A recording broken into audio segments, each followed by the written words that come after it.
Ja nyt mä vahvistan. Sen vetämisenkään ei tarvitse rajua sitä lohjalla. Elikkä sitä ei tarvitse heitellä sitä.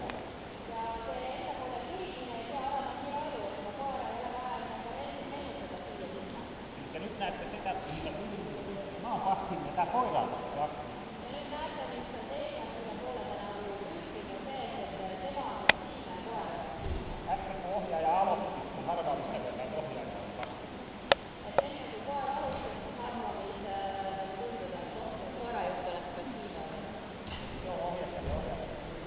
Koko ajan harjoitusta yhdessä. Tällä viikkoilla jotain kuukausia, sitten passivoidaan vahvistaa koiraa. Nende harjutuste eesmärk on aja jooksul ise jääda järjestavad tiisemaks ja saada koer aktiivseks. Meil on küsimus, et mis sa arvad, et juhul kui koer võitleb raputades seda mänguasja või see, kui koer tõmbab enda poole, arvatakse, et nagu esimene raputamine on halvem, siis ikkagi parem kui tõmbab, mis sa arvad, on see nii või ei ole?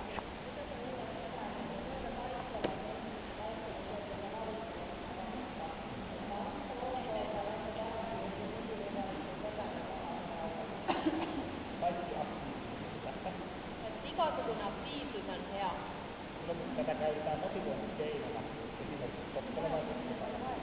Et siis, kui seda kasutada motivatsioonivahendina kas siis kuulekused või agility, et sellisel juhul ei ole mingit vahet, kas see koer raputab seda saaki või tõmbab rahulikult enda poole, ei ole siin vahet. Et mõlemal juhul on positiivne ja hea see, et see on aktiivne. Et ainuke, kus tuleb vahe sisse, on siis kaitse.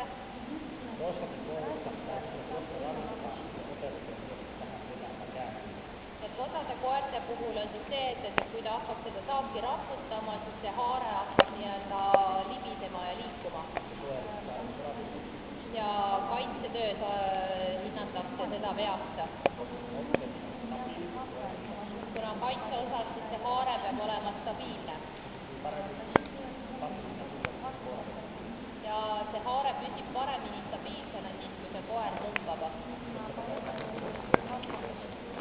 Aga kui seda nuttu ja mängu kasutada